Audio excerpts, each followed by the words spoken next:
Hello, everybody. Welcome back to the Small Poker YouTube channel. Another episode of Humpdazed number 120. As always, my wife, Crispy Wannabes, here with me. Cheers, everybody.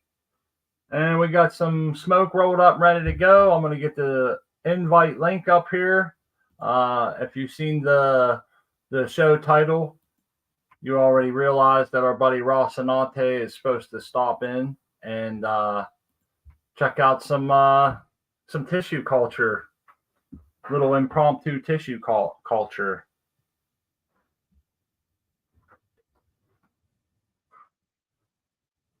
Let's see here. I'm trying to pin the link. There's Art, man. Uh-oh, I got a big X behind me. Cheers. You got your X marks the spot. I do. I gotta take care of that. It's the you have your background on. You can turn background to none. It'll go away. I'm trying. Hang on, I'm trying to mute this. You take care of that while I fire this blunt up. Yeah, that's part of the show tonight, by the way. What's that? The X's and the O's on Tic-Tac-Toe.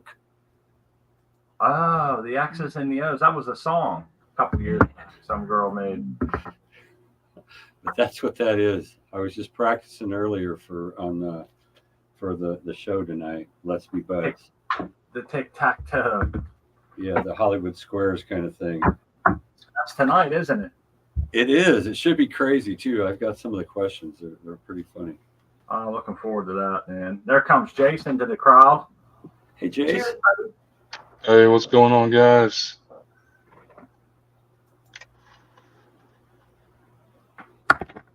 Just enjoying the hump days, man. Trying to get smoked up.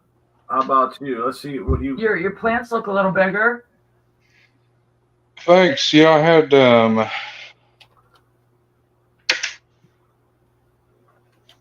so I've got the three still. This is the pineapple upside down cake. That was the first one of the first ones to come up and one of the only remaining ones left. I had to reseed most of these, but I've got that one's coming in, that hella jelly.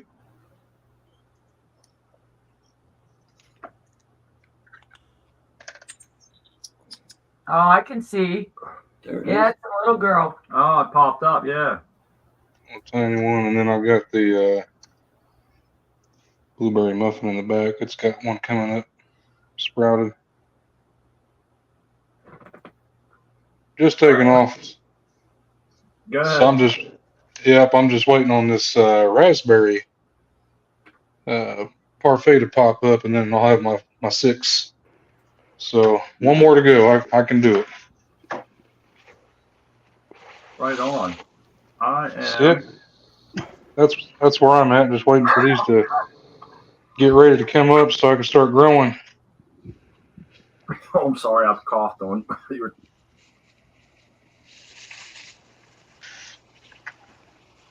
You got looks like your tent was jumping pretty good. Yeah, actually, they come back. It's going to be disappointing for the end, but I want to say hi to Isanai and Sevens who just joined us. Cheers, guys. How's it going? Hey, guys. Good. How's it going? I may not have long. My battery's about to die on my phone. All right. Well, you guys mind if he Good goes deal. first? Absolutely, Yeah. do it. That's the rule, buddy. Yeah, I don't want to jump ahead, but I just came out. No, you go right ahead. Oh, I had a couple of plants outside I wanted to come and check on, and it was kind of hitting that 6 o'clock hour. So figured why not jump on quick. It's only a couple of actually this is Amy Ace's. This was actually one of the mums of what's in my tent, my 4x4 tent in hydro. And I just checked the trikes tonight. They're pretty much all cloudy, so I could almost chop these down tonight, but They looking. I already didn't do anything with these. I just bought the clones out because I didn't have anywhere to put them, and every once in a while I'd walk out to the woods and check on them, and well, Mother Nature took care of them pretty good, and we haven't had any rain recently, so I just bought some water out tonight. This is a Nakatomi Plaza right here. Oh, nice.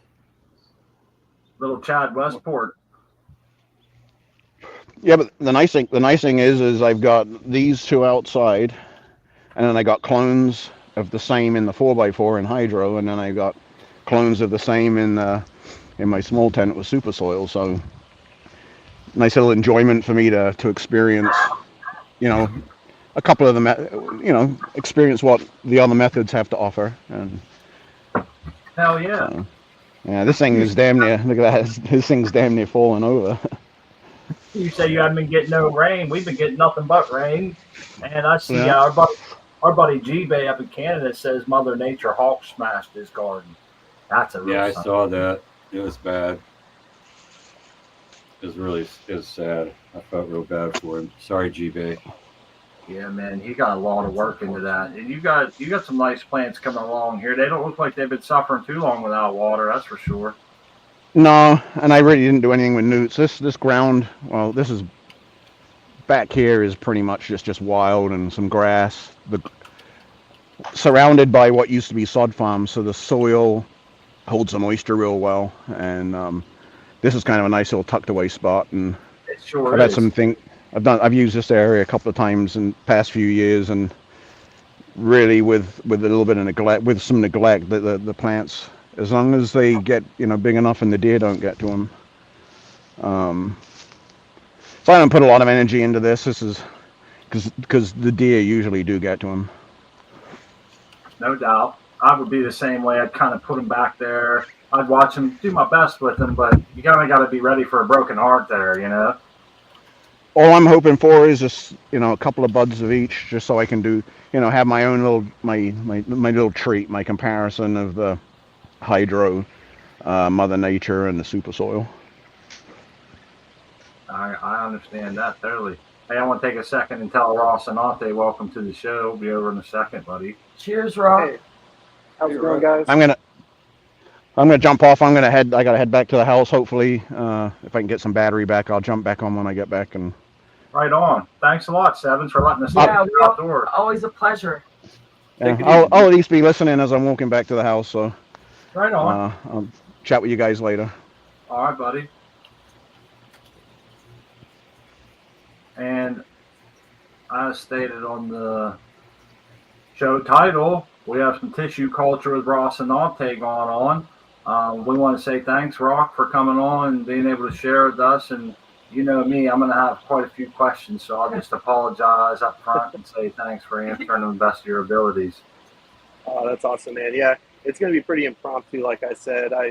And also, do you guys hear like a blower sound, like a really loud sound coming from my headphones? No, you must have noise cancellation because you sound pretty clear.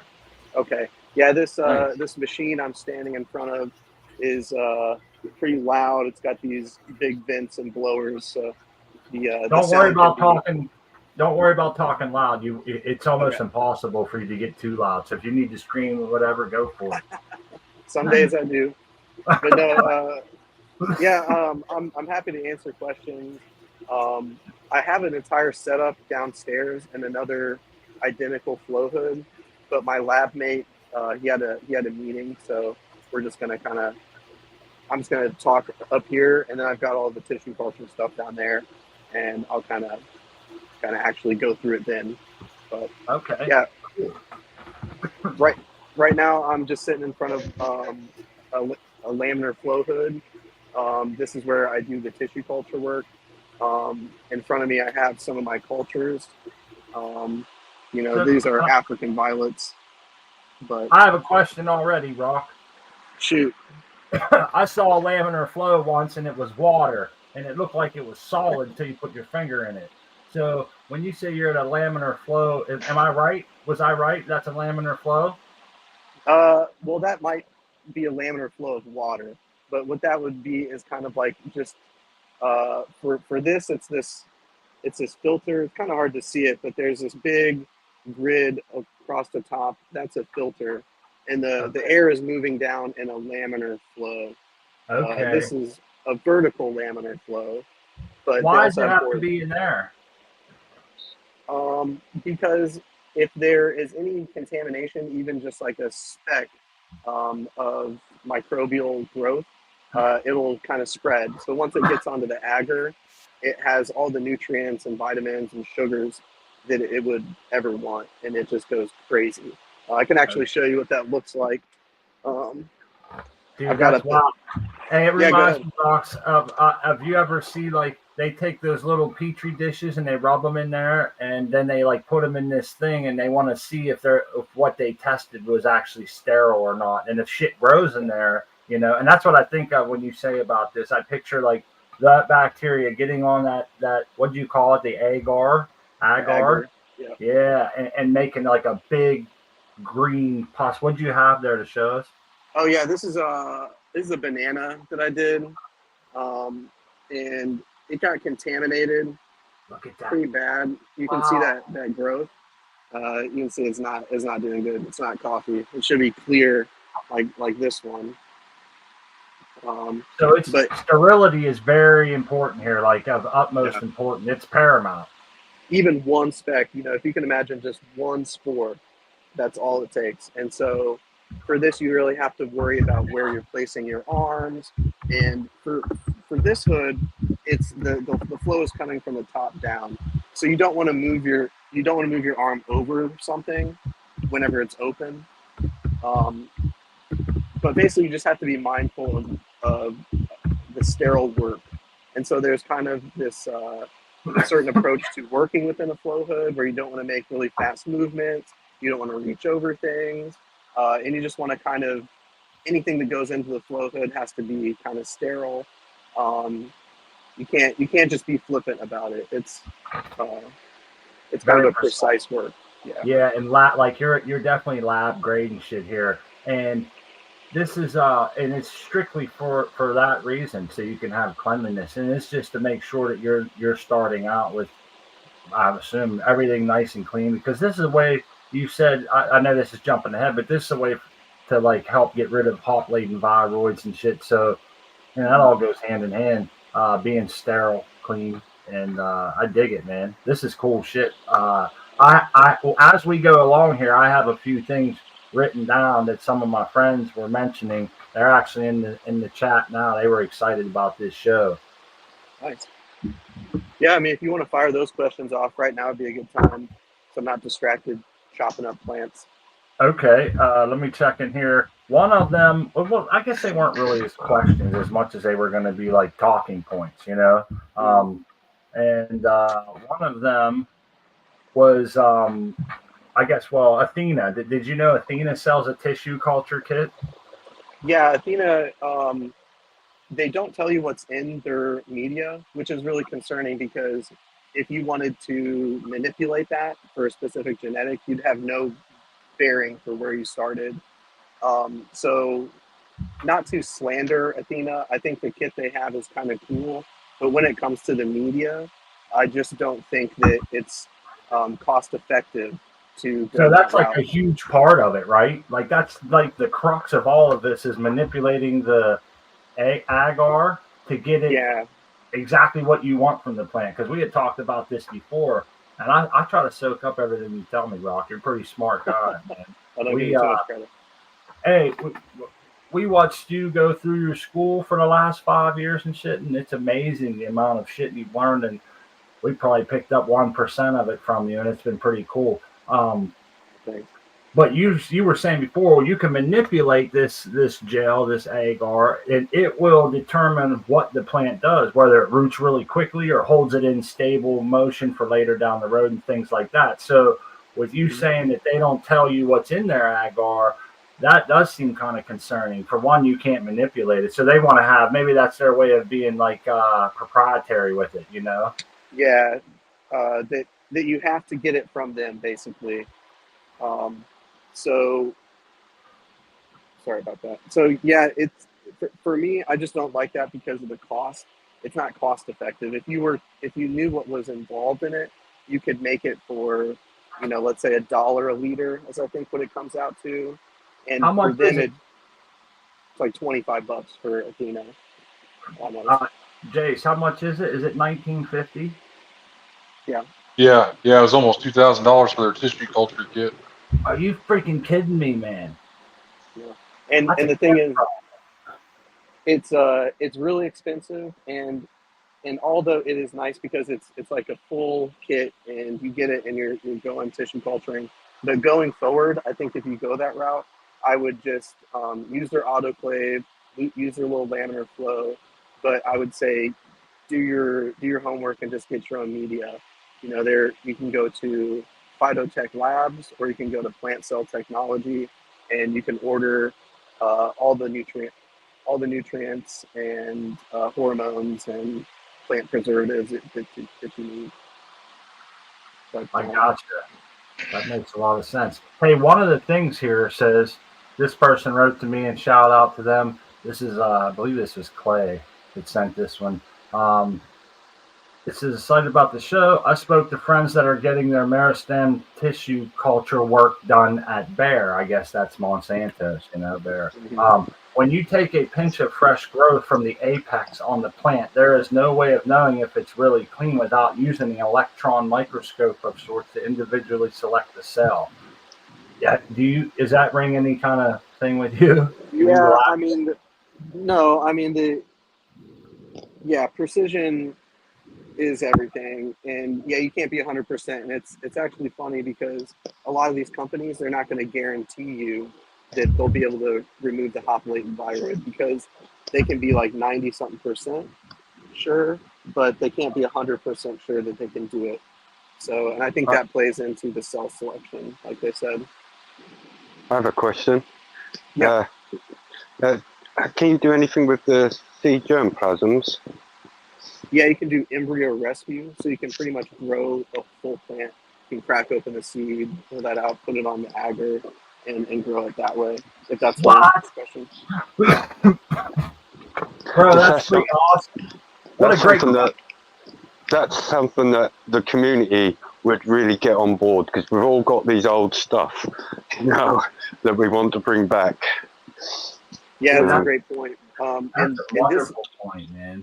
Yeah, good point, Iceni. And the process for that, for embryo rescue, I'm not sure on, but seeds are really easy to sterilize, and I've seen a lot of people revive really old seeds in tissue culture, and just by sterilizing and growing them on the agar, because you can imagine these things have stored energy, and with the tissue culture, it's able to take advantage of all that ready access to nutrients as it kind of transfers into its cells. So if it ran out of energy and storage, this is kind of able to save it from that point. Well, that's cool. I didn't know that. That is really cool. That's great. So, it is. I have a question. Do you have to use like a seed cracker, break it open, and dig out that like embryonic root that would be in there, or whatever's in there, or do you just put this whole seed in there? Either way, I think with embryo rescue, you are cracking the seed and scooping that out and putting it in direct contact with the agar.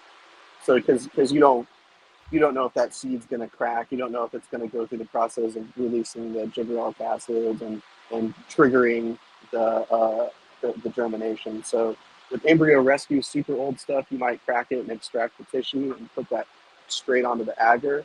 But the way I've seen a lot of people do old seeds, 14, 15 years, is they will just surface sterilize with bleach. And I've seen like 40% bleach or something like that. And they'll sterilize these seeds, they'll rinse them clean, they'll put them on the agar, and that's kind of all I've seen them do. But there's starting seeds in tissue culture, and then there's maybe embryo rescue. I think those are two separate things. And I think it depends on how old the seed was or how much of a rescue, how viable they were. Okay, good deal. Hey, you know what? Let me shut up and let you move forward. You probably have something you want to with these the stuff that's sitting in front of you here. And remember, you got to speak as though you're talking to people that don't really know anything about this. So we kind of, like, even the word agar, I kind of had to stop and use the context clues, and I'm thinking, man, I'm far behind on this. And a lot of the guys in the chat, they are pretty well versed, but I kind of not. No, don't feel bad. It's always good to stop and ask questions, because if you just barrel on, what good is that? And you're just yammering. But the agar is the gelling agent. So whenever people say on agar, it's usually all the rest of the stuff. The sugar, the macronutrients, the micronutrients, The the growing hormones, media. the growing The media. growing media. But whenever agar, what that specifically is what gels it, what keeps it, solid. It And is, so, yeah. and it's kind of, I laugh and I tell people it's like making complex Jello. Yep. It's really not that complicated. You just have a few extra ingredients in the process to make it. But so making the media is really not that tough. I have some stuff set up down there. I don't think we'll make the media today, but I will share what a lot of people have to pay for. I don't know. I don't want to jump all over the place, but No, you're good. You're good. I'm if, soaking it in. Hey, I have another question now. Yeah. With that gel, it would seem like a hypoxic environment. Is there some way of how's the oxygen getting in there? I see green. Yeah, you get this thing called hyperhydricity, which I don't think I have any up here that have it, but you pretty much get this like really slimy growth. And what you need to do is you need to transfer these cultures into new vessels. And so you're constantly moving these things. And while they are putting off moisture into the jar, you're kind of moving it before all that gas buildup of like ethylene and all the byproducts kind of become a problem. Gotcha. Good shit. Like some of these are really old, and I'm not having it. This is from June. These alocasia, and I just started with one little tiny plant. I got a bunch of these things. So these are just I didn't really have this set up here. I just ran up here when my boss came up. But I have kind of a rack of cultures here. Holy Wow. shit. Stuff. That's a lot of work. Hey, but I have some Spiritus Sancti that used to be pretty expensive back in the day. And these are all just like really rare tropical plants. Oh, I that's have another cool. question. Yeah, I see. When you say an agar, all right, I've made agar, but I use potato dextrose, right, agar or whatever it is. Is there a specific type that you're using, and is that the same for everything you're doing, or do you switch the agars and just add, or is it just one base mix and you just adding, like you said, the hormones to it? Yeah, you're nailing it, dude. Good question. So for me, there are two. The first one is gel and gum, and it's really clear. You can see, you see how it's almost completely see-through. Translucent, yeah. That's called the gel and gum is the gelling agent I use for those. And then I think this one is the agar. No, I have some of the agar downstairs. That's what you require for the cannabis. I was using gel and gum for the cannabis, and I found out that it was interacting with the calcium in a way that was disadvantageous for the cannabis. So yeah, there's agar, which is going to be a little bit more cloudy, and then there's a gel and gum, which is going to be clear. Yeah, but it does the same thing. It just keeps it solid. Yeah. But go ahead. I was going to say that's made from seaweed. Agar. I'm not sure actually. That's a good question. I do not know where the agar comes from. Well, from my experience, there's a couple of different types, but it's a sort of like potato dextrose. Well, like is the one that I use, or was using. You can use for mushrooms, and I can't remember what I got it for actually. Yeah, it was for the mushroom cultivation. I was wondering whether it was exactly the same. It's just a nutrient-rich growth medium, really. Mm-hmm. Depending on the, and then you just got to add your hormones. Whether you can use various different types of agar, like you can with mushrooms. You know, Yeah, I was and adding like no, I mean that's going to be a little bit different with the mushrooms. I would defer. I would say I don't know anything about that, to be truthful. I don't know how similar they are, but I would imagine it's quite different. But judging from the mycelial growth I get on these cultures that get contaminated, you could probably grow a heck of a lot of microbes on these if you wanted. So I bet they're not too different. What's the average Hey, time to get agar to root in soil? Get from agar to root in soil, like 9 months. It kind of depends. Each stage, there are 4 stages of tissue culture. Each one's going to take roughly about 2 to 4 weeks. So yeah, you're looking at a few months. Yeah, oh wow. and that's those stages are whenever you cut the plant and you put it in there. That's the establishment. And then the next stage is to multiply it out.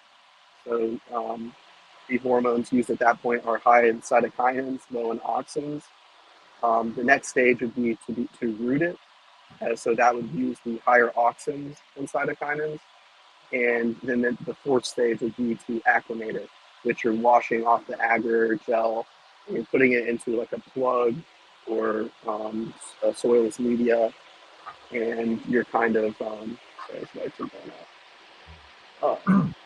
So, wow, I got a couple questions now. I don't want. Yeah. Huh. Well, one was you had mentioned the different stages. So I'm to understand that all 4 of those stages, excuse me, could take months, maybe 4 to 6, or even up to a year or something. Is that fair? That I would say less time than that, because Oh. you want to subculture these every 4 to 8 weeks, I would say, for cannabis. And for cannabis, you could do it even sooner. I've seen, I just watched the talk where they're doing it every 2 weeks, and they're getting better growth because for some reason cannabis just gets, it puts off too much moisture and it gets this hydricity, and then the growth is just not good, not sustainable. And so you kind of have to deal with the gas exchange. If you notice on the top of this one, I kind of have a filter that kind of helps. There's a hole in the inside, and that kind of helps with the. That's a micro pore filter for mushrooms. But I've been, and this is an orchid. And I have the recipe on there. So whenever it says half MS, that's the Murashige and Scrooge media, which is going to be kind of standard across the board. So half MS is half the suggested rate. And then 20 grams sucrose, that's just table sugar.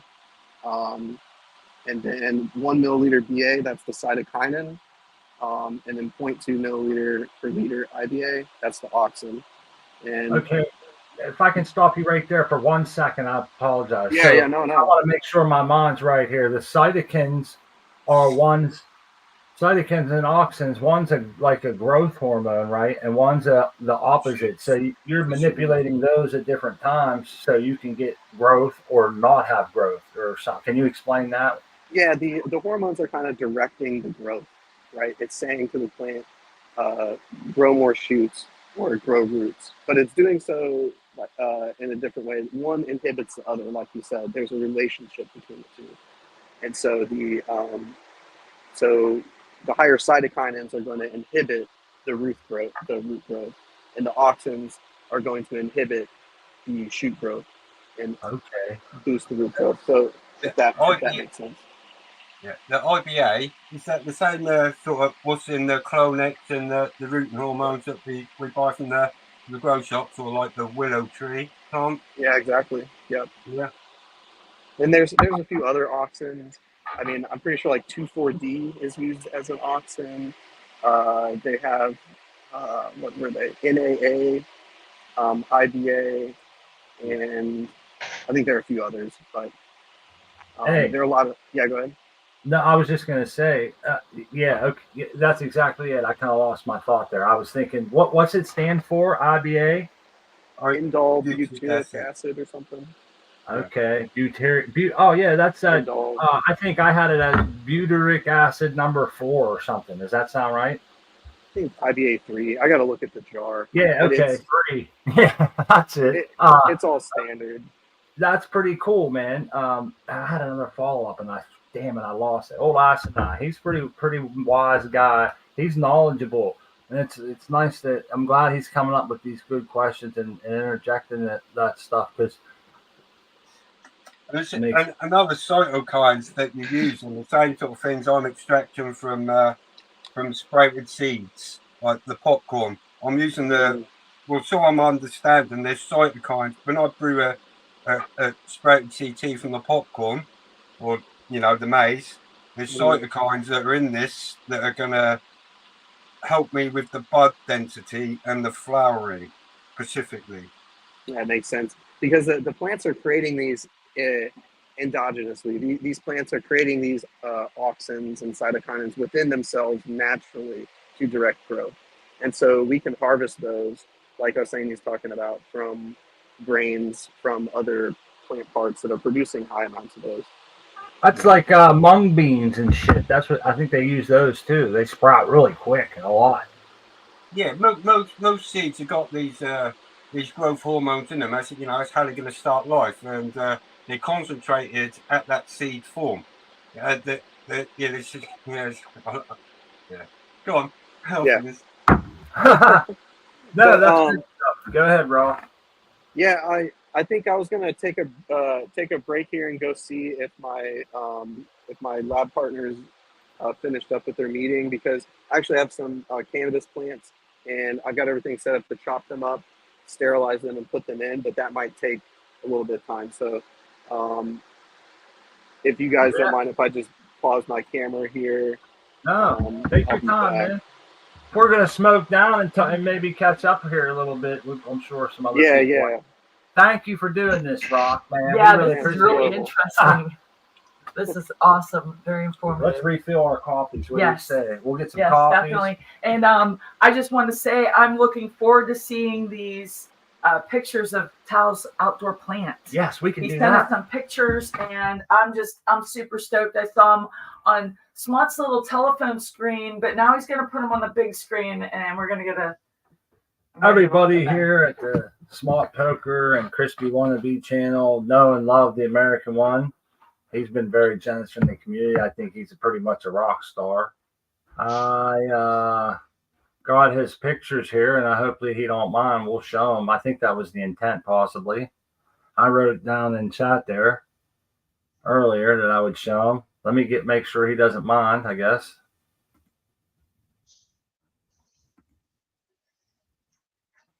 As long as you don't show the ones with without his clothes on.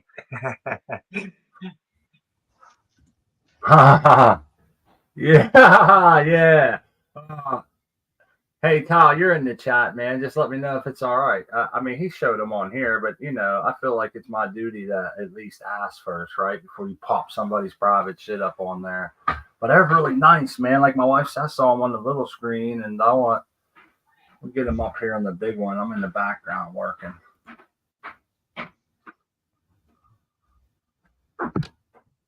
Oh, it won't let me do it.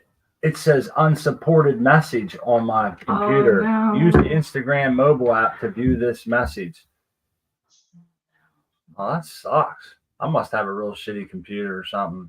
It's because he took it on an iPhone. Probably he took that picture with an iPhone. That pieces of shit. Oh, dude, that sucks. Someone was telling me the other day they wanted to Skype me, or I told them I have Skype. They say, "Nah, man, you gotta have an iPhone, man. You gotta have an iPhone. I can just FaceTime you immediately." I'm like, I don't. And then they told me this fact that Android users are, I think they said, more content or something than iPhone users. They saw a study, but this was an iPhone user, and I thought it was pretty wild. He's back. We can't get them pictures, man. I'm bummed about that. There's pictures that our audience can't see, and but that what I saw on the phone. She is looking so nice. Maybe if Tal gets time, we can jump on and show it. Well, it's dark. I mean the pictures. Oh, the pictures. Phone. Yeah, maybe you're right. He can share them as his thing. I've only just now seen this that you can get chat on this thing. No, maybe not. I missed that.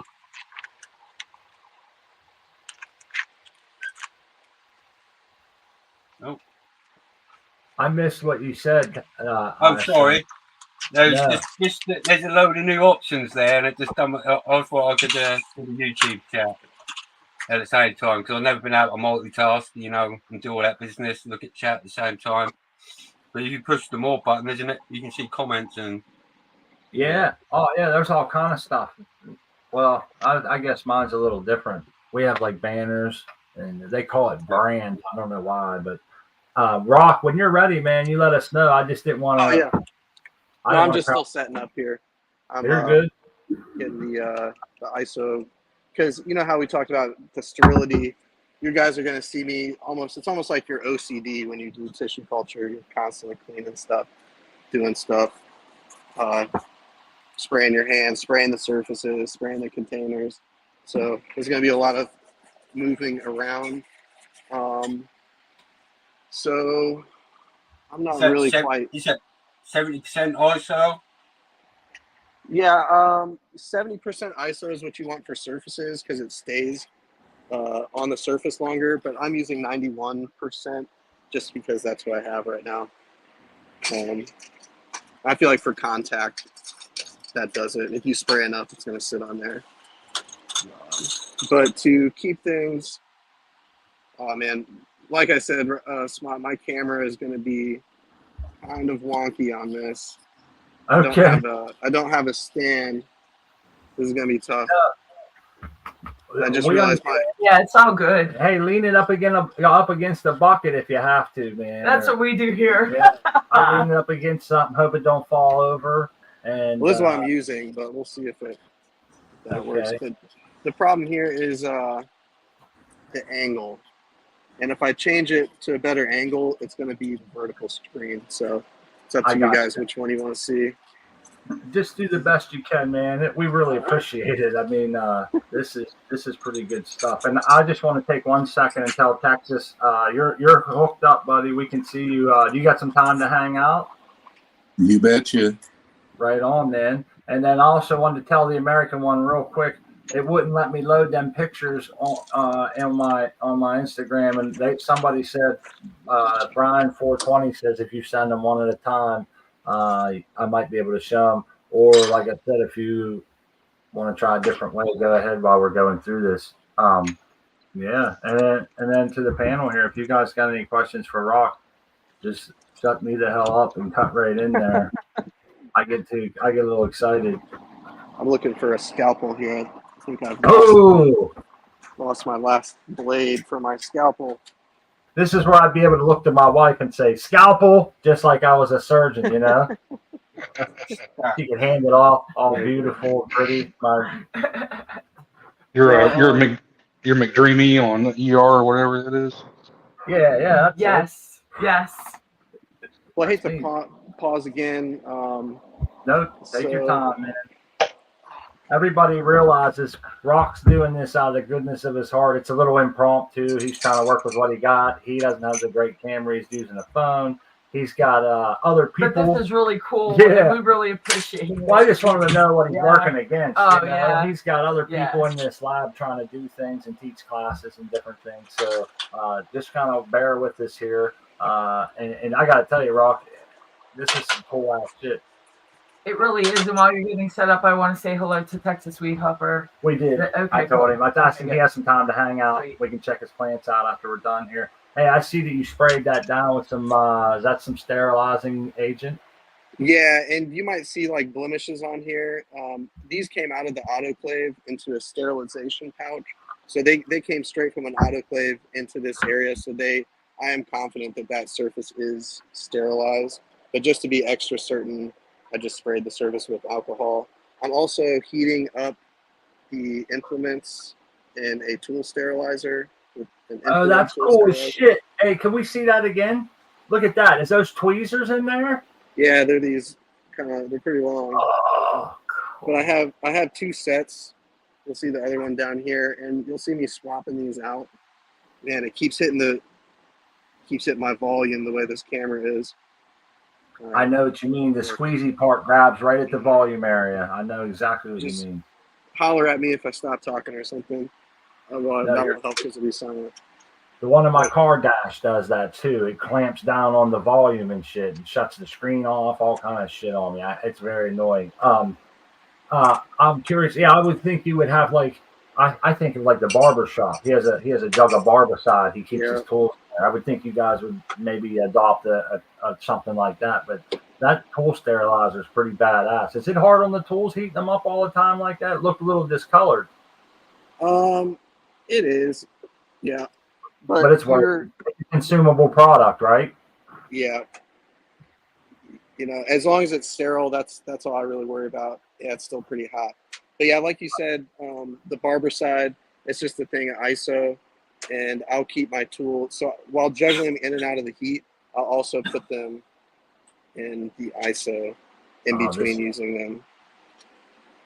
This is my shit right up my road. Hey, when I mix newts, sometimes I feel like a scientist, man. Check you out. You know, I'd be in there having a blast. I got my pipe, you know, but that's pretty cool, man. And then I kind of want to talk about the sterile procedure. So the way the laminar flow, I kind of explained that. You see the grids in the back, that air's going in there. So you don't want to like work over the top of things with contaminated hands, even though these have been sterilized. You know, right. You don't want to just reach my dirty, hairy arm over the cultures. So you kind of have to pass things. You have to be, man, I wish this was zoomed out a bit more. But I understand what you're saying. That makes a lot of sense, man. You have to keep like low and slow. Because the air's moving down in like an even pattern. And that you can guarantee that air is clean. So what I'm going to start doing here is I'm going to get the bleach solution ready. So I'm just using traditional kitchen bleach. I can't put it in there, so you won't be able to see. But I'm just putting 20 milliliters roughly of bleach into 200 milliliters of water, and then that's what we're going to clean the X plants. Okay, bleach and water. Is that just chlorine bleach? Yep, I'll just show you guys. Oh, great value. That's like, Clorox, man. Nothing fancy there. The water is just distilled water that I've sterilized in an autoclave, but you don't really need to do that. It's sterile off the shelf. You just go buy a distilled, like a jug of distilled water, it's going to be sterile. So but just to be, you sterilize it just to be extra sure, like extra. Yeah. Okay. Yeah, because if there's even just one speck of bacteria or anything in there, it's no good. Yeah. And so this is my bleach solution. I'm going to put it on a magnetic stirrer. I know what that is. Cool. They're pretty cool. Someone told me to get one of those if I switch to dry newts. You can see that. I got to get the stir bar here. Yeah, the mag. Oh, that's pretty cool. Yeah. Hey, he's living on the edge, reaching outside the flow. This is pretty good stuff, man. And you know, Clay St. Louis there was the person I was talking to. I realize now that a lot of the stuff we talked about is locked up in voice messages we sent back and forth to each other on Instagram. So I can't really look in there and refresh my stoner memory on what we had talked about, Clay. But he had some very knowledgeable stuff. I thought he was saying some things like, people are keeping some of the people that are doing the tissue test are actually keeping some of the strains too, and they're holding on to them. And I know there's always a dark side to everything, and we don't have to hyper focus on that. It's always good to think about something like that. I don't think any of us here have any crazy good strains that we made, but I could see how things like that could be, an issue. Yeah, 100%. And people say, send me all your extremely valuable stuff. And, how valuable is it? Oh, okay. And this industry, I hate to say it, is full of rule breakers, or else they wouldn't be here. They've been in the industry, they're breaking the rules, and I mean, they're renegades, man. It's come from the black market prohibition, Yeah. And it's, ethics, man. It's about who you choose to do business with or choose to surround yourself with. It's tough. but this is good to know, and this is good to see what goes into it. You know, what measures have to go into it when you do send your shit off to get tested. Yeah. So I'm conflicted here. I only have one cutting tool, and if I take it out of the flow hood, it's going to be uncontaminated. So what I'm going to do is I'm just going to do the best that I can with what I've got, and then I'm going to Okay. get the scalpel for the next section, because you kind of have to let it sit in the sterilization solution for a little bit. But I don't know if you can see, but I have just some fronds of plant here. These are lime headband, and I'm going to chop them up to be sterilized. All These right. scissors set. So what I'm looking for is kind of these. This is node culture, so this is not meristem culture. You're still getting, you know, it's going to get all the surface sterilization. You know, you're not going to have fungi or anything like that. But the viruses, you know, it's not going to solve that for you. I understand. So there's multiple levels to this. How far you go. If you take off what you call nodal tissue culture, that's considered to be like vascular material. It's already connected. It's already inherited all the shit that's in the mother plant, or if you will, Exactly. and that's going on regardless, right? Yeah, exactly. And the thing with the nodal culture is it's quicker. And so what you're going to want to do is you establish a sterile plant from meristem, and you have that plant growing in a safe place, and then you take node. That's what all the labs do. And so they'll really only do the meristem for just to get it clean. And then once they have a clean plant, I mean, they'll just do node culture because it's much, much quicker. And they know that the plant doesn't have viruses. They check it. You know, that we have thermal cyclers here that we can do an HLVD reagent test and see, hey, does this need to be meristem? And so that's kind of where the industry sits. It is going to be for production a lot of node cuttings, and I could sit here and do, you know, hundreds, but I'm just going to do a couple right now. Okay. Otherwise, you guys would have to sit here with me while I dissect these up. So we're just going to do a couple. Let me get some of these. So I had a question. Yeah. What's the rate of growth comparison between one that's been tissue cultured versus like a clone or a seed? You're saying like start to finish, like if you want to tissue culture something versus cloning? Yeah, or just like when you tissue culture it, I mean, what would be like the rate of growth once it slow. starts growing? It's pretty slow. It's slow, but it's sterile, and that's the thing. Yeah. Is like if that's what you're in for, is like you're banking genetics for people, and if you're multiplying them out, that is a business opportunity. But you're you know, you can take what would be a clone, you know, one of these branches. Well, you can't see what I'm talking about. Well, it So, seems like, like from like a home grower or like anybody, like you said, it's for like genetics, like storing. You know, if you could get it towards like reasonable size, the technology and affordable, you know, like as a home grower, then you could store your own genetics at your own house. hard to see it here. Here's a hash strain that I have right now that's been growing in here for a while. Man, this camera is not getting it, but it's got roots now. It's ready to be acclimated. So playing the tape all the way through here, Jace, if you don't mind.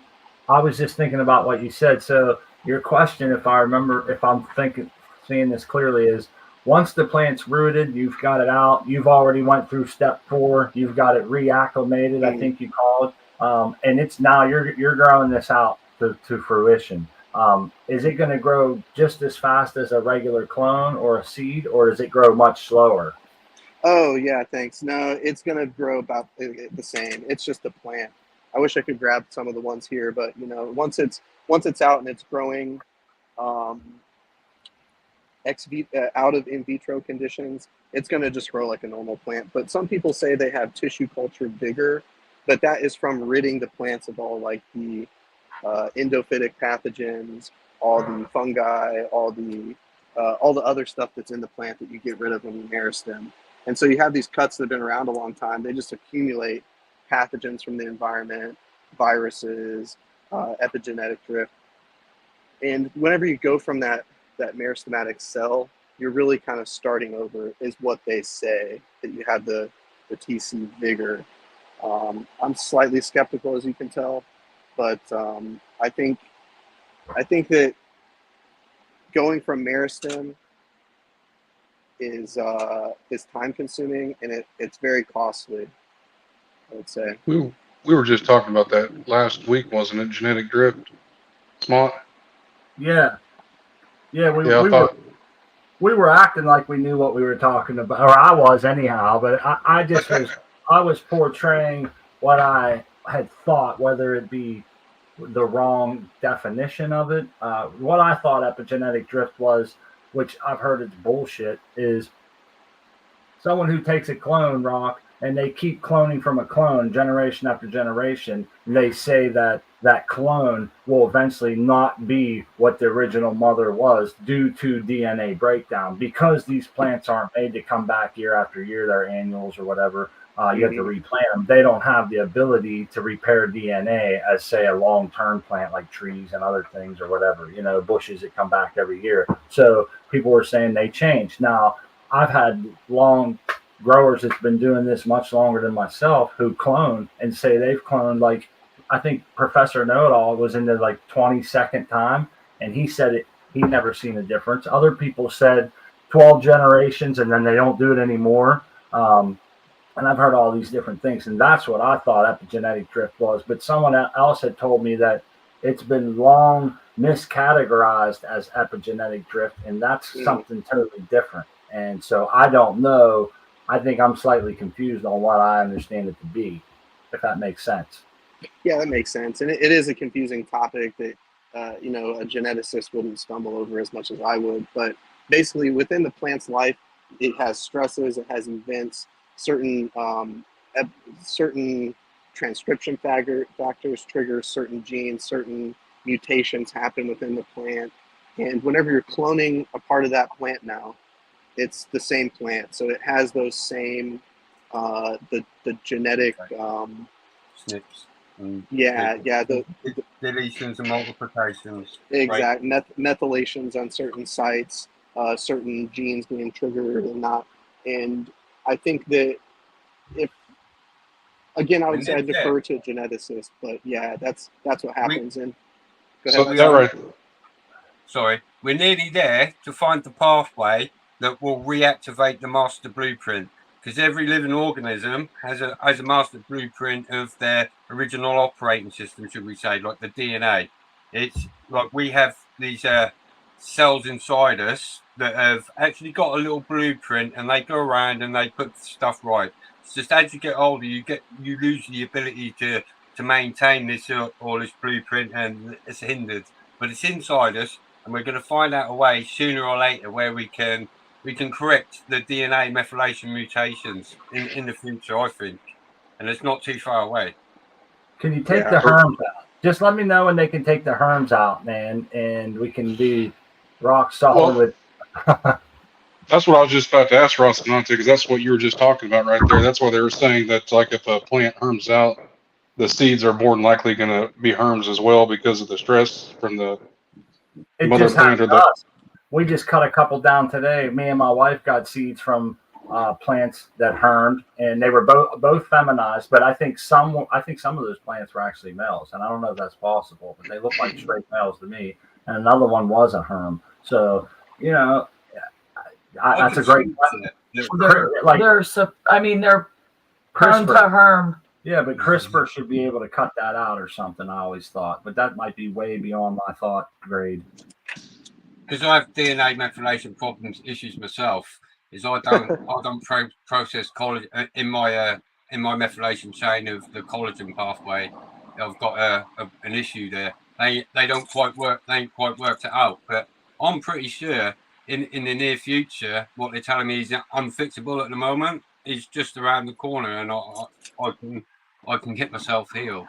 They're doing weird stuff with CRISPR, but I'm on about just where we can take certain supplements that activate certain enzymes and certain organelles, and it's a whole weird complex game. There's a mechanism that have all these pathways that can be activated and triggered with compounds. You know, it's all just alchemy, and you know, it's weird science. It is weird science, and it gets pretty deep, man. When you get into some of that. Hey, Rock, I wanted to let you know you lost your video. Yeah, I should have said something. I turned the video off. I'm running to go get the scalpel blade. Oh, you're good. I wanted to reiterate to someone in the chat here. They was asking what was in that beaker spinning, and I want to make sure I answered correctly. That was bleach and water, correct? Yeah, 10% bleach. Distilled water, or I think it was distilled. Yeah. And typically you want 10 to 20% bleach. But the trick with that is, sorry, I'm looking for the scalpel the same time I'm talking. But the trick with that is that you want to look for the bleach damage to the tissue. So while there's like a time, that's where the kind of the specialty comes in with tissue culture, is being able to tell when you've sterilized the material sufficiently. Okay. Because there's no like set amount. You know? Okay. Yeah. So you're saying you got to watch the leaves in the stirring solution and make sure you don't take them too far, but you got to make sure you go far enough, and that's where the art of it comes in. Yeah, and the other thing about this is not all plants are going to have the same level of endophytic pathogens or necessary surface. I did see something where they took all the pigment and everything out, and they were ending up translucent before they recultured it. I can't remember. I can't remember what that was. Yeah, but the way they that's like they took all the pigmentation of it out, and it was just like a gelatin sort of like skin out frame that was left. That's crazy. I would have, you would think maybe that was cellulose that would have been left, I would imagine. Yeah, but yeah. Someone was saying that they can return your genetics in like gel form. Am I wrong? No, that sounds wrong.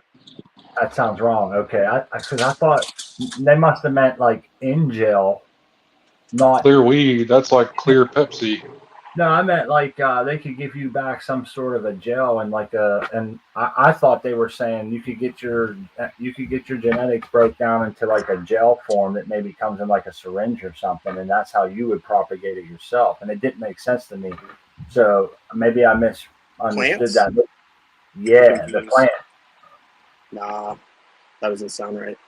They might have meant getting it back in gel, meaning the plant stuck in that gel that you're talking about, the agar, not in gel form like the actual plant. So that might have been my misinterpretation. They send it back in the gel root plug.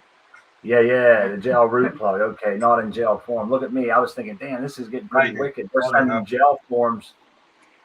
However, you can do synthetic seed, which are little tissue culture explants. Basically, imagine a little plant that's in kind of encapsulated in like a gel, and then you drop that into another solution, and so the little drop gets kind of encapsulated, and so what you end up with is a synthetic seed. That's freaking wild. I heard about that before, man, but I didn't think it was for cannabis. Yeah, and they say it's easy, but the germination rate's really bad with it. It's like 20% success rate, so you have to send a bunch of seeds. And all right, without much further ado, I found some scalpels. Hopefully they're not completely contaminated. I really want this to work. I really want this to go so we can see the updates, I'm trying my best. I don't think these are ready yet, but I'm going to pull one out and kind of hold it up to the camera. Now, what are you looking for? It gives you that inclination. So right at the base of the explant, the bottom of it where I cut, you're going to, I wish you could, I don't think it focuses. Nope. It does not. So the bottom of that is going to be white. So if you can imagine just kind of like a white collar that's going to creep upward. None of these are at that point, but you've seen something that gets bleached, right? Yeah. Bleaches it. And so that's what you're looking for. That's how you know, okay, that tissue is sterilized. And whenever you take it out from here, you want to cut that piece off so that the tissue touching it is alive, touching the agar. But you want to use that as an indication for the rest of the surface. So you'll see kind of like the leaves get light green, they'll get bleached as well. You'll see kind of all those points that were cut, they will start to get a little collar. And I kind of want to make sure that collar, that the bleach worked its way into the tissue at least a certain distance. So like, you know, a millimeter, whatever it may be. But I want to make sure that I see that white ring. I want to just tell our buddy XYZ joined us. I wanted to let him know he's hooked up and tell him hello. I know he'll find this quite interesting. What sort of temperatures are involved? Sorry. What sort of temperatures are involved in storing this as well? You know, like on your rack? 72 degrees, something like that. Yeah, so it's pretty standard to be 72 degrees. Yeah. If it gets any hotter, you know, you just have to transfer it quicker, and you get issues with the hormones. If it gets any colder, they like slow down, but you'll see a dramatic difference in growth. And with light, the light intensity is really important. At one point I was overdoing it and I was just frying all of my cultures, and then I went the other extreme, and then they're just growing super slow. Spectrum of light as well? Red, blue? Yes. So as we all know, the spectrum of light can influence the hormones, right? So it's going to, more red light's going to create lengthier plants. Well, that's because of the auxin. And so, yes, the light at certain points, you can manipulate it to coincide with what stage of growth you're at. Let's say that you want more auxin, then maybe you would be using red light at that point.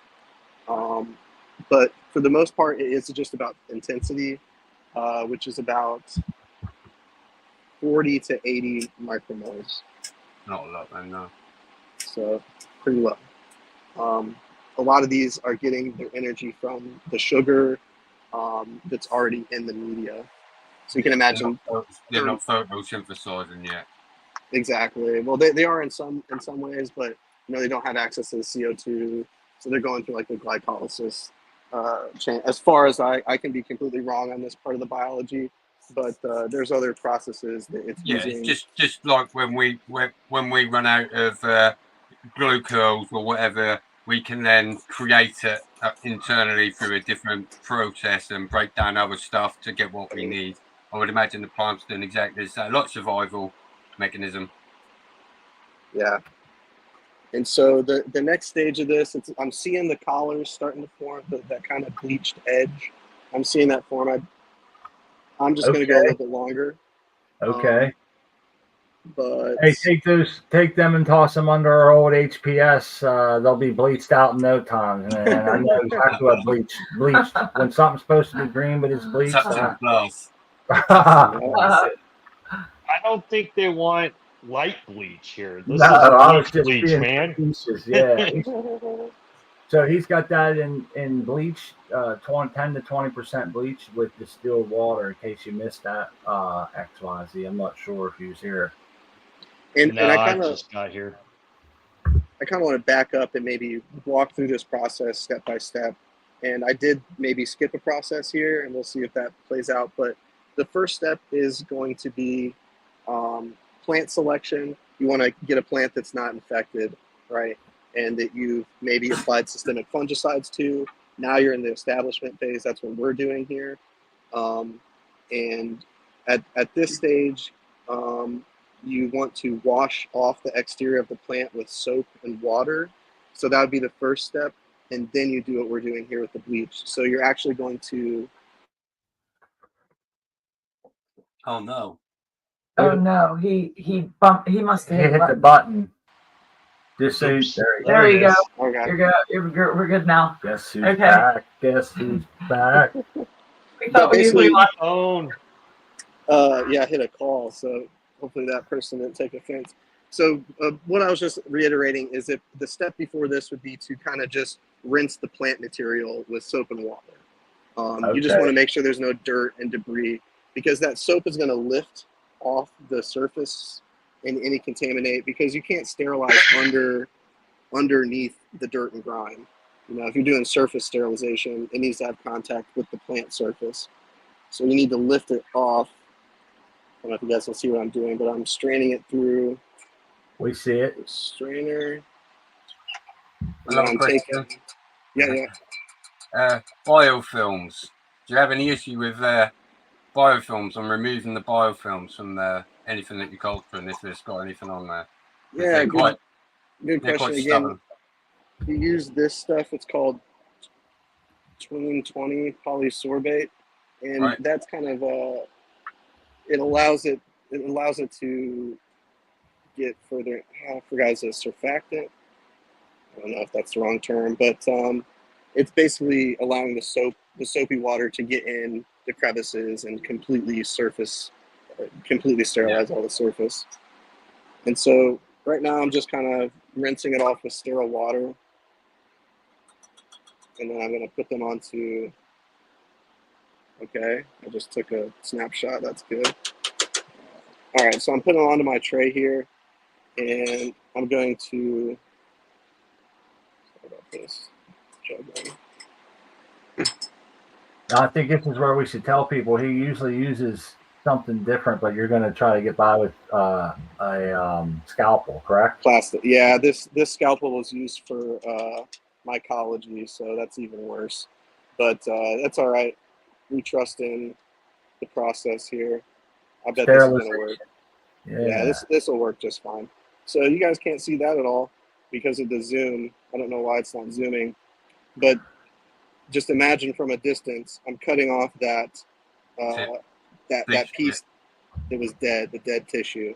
And so I'm going to kind of like work through here a little bit. It's going to be tedious, but what I'm going to do is I'm just going to come in and expose the live tissue of a few of these explants. Now I have a question. Is this just one part? Is this just getting rid of the bleached end? It's all like sterilized head. And does this also help prevent any sort of embolism? Are you worried about that, or is that just a moot point with this process? Yeah, not quite. And I'm going to shove it into the agar, so it's going to have access through all the pores. I don't think I'm worried about the embolism though. Okay. I am worried about the tissue all being sterilized, so I kind of want to get off those leaves because any of these little crevices or folds where the sterilization solution didn't get in good enough are going to be avenues for contamination. But basically, I'm just going to work through here. I'm going to clean these up. I'm sure I'm blocking this camera. Nice.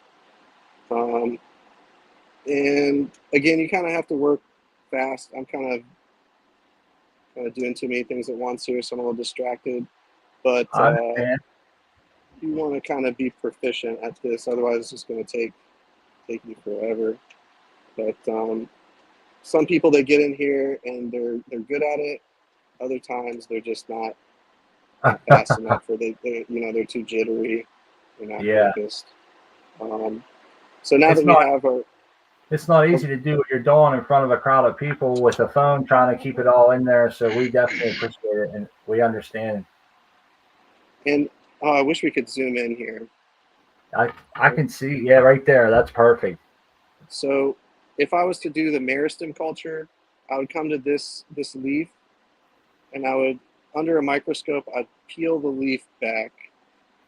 Okay, so you peel these back, and then you're going to be left with a little acorn structure. Again, you definitely can't see it, and you're just going to keep peeling. And so I can almost get down,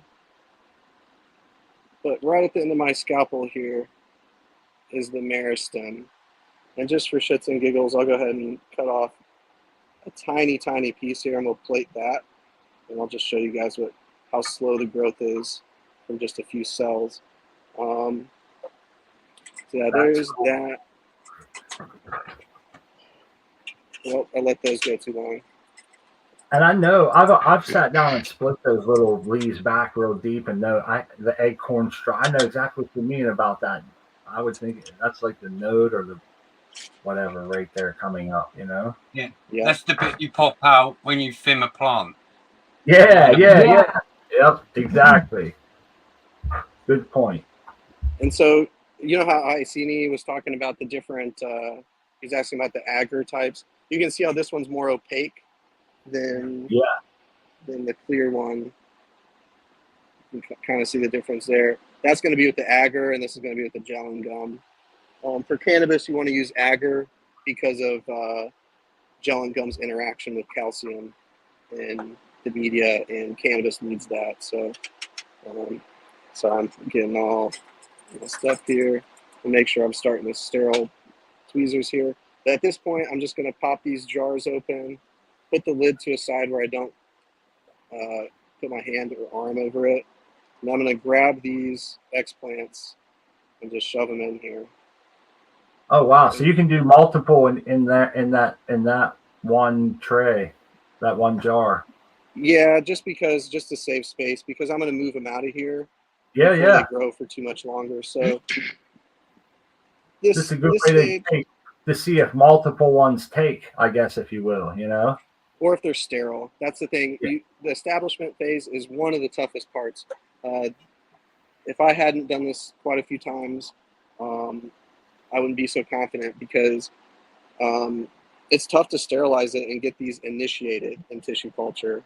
A lot of plants are going to have issues with learning the specific plant, learning how much to sterilize it. That takes a little bit of time. I've had pretty good success rates, like 80, 90%, but at the beginning it was down like 10, 20%.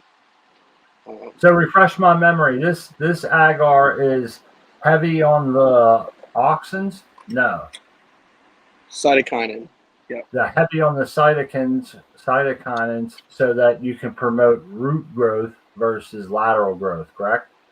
No, you want shoot proliferation. So just shoot growth. So for cytokinins, that promotes the shoot growth, and it inhibits the root growth. Okay. And I think I got to get my head wrapped around that, because I keep getting it mixed up. I don't know why. More sites, more nodes. That's what I said. You know, it's going to stack nodes up on top instead of growth on top instead of growth underneath. Just think of it with you know that you use auxin for rooting, right, in your rooting gels. So just kind of think of the cytokinin as just the opposite. So whenever you think, root, what do I need to root? Well, it's the same thing we use in plant gel. So auxin. Yeah, it's hard. It's tough to get all these. There's all sorts of different ones. Like I said, you can use 2,4-D. There's naphtholitic. There's NAA, and they have synthetic or natural hormones. And so, like a synthetic cytokinin would be kynotin. And each of these for cannabis, you use something called metatopolin, which is not what I'm using. So this is going to get complicated. But whenever you take a class for the cannabis things, that they ask you to pay like thousands of dollars, it's kind of silly, man. But I'll share the recipe that they're going to tell you. It's 4.31 DKW. So that's instead of MS media, they use something called DKW media. And that has less nitrogen in it, which helps avoid the thing that happens with cannabis, which is it gets the slimy growth. But anyway, so we're going to use DKW and metatopolin. Metatopolin doesn't inhibit the root growth as much as kynotin or BA.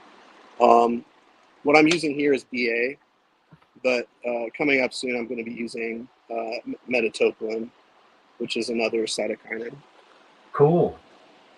And so again, we're getting the inside scoop with Rock. yeah, you don't owe me nothing for that one. And again, the rates are probably about, I think, like 0.5 milligram per liter the metatopolin, and 0.1 of IBA, and then you just swap those. Maybe do 1 IBA and 0.2 metatopolin for rooting. But that's for cannabis. But again, like, these are pretty similar things. I've gotten growth, like you saw with this one. I've managed to get by with the with the hormones that I have here.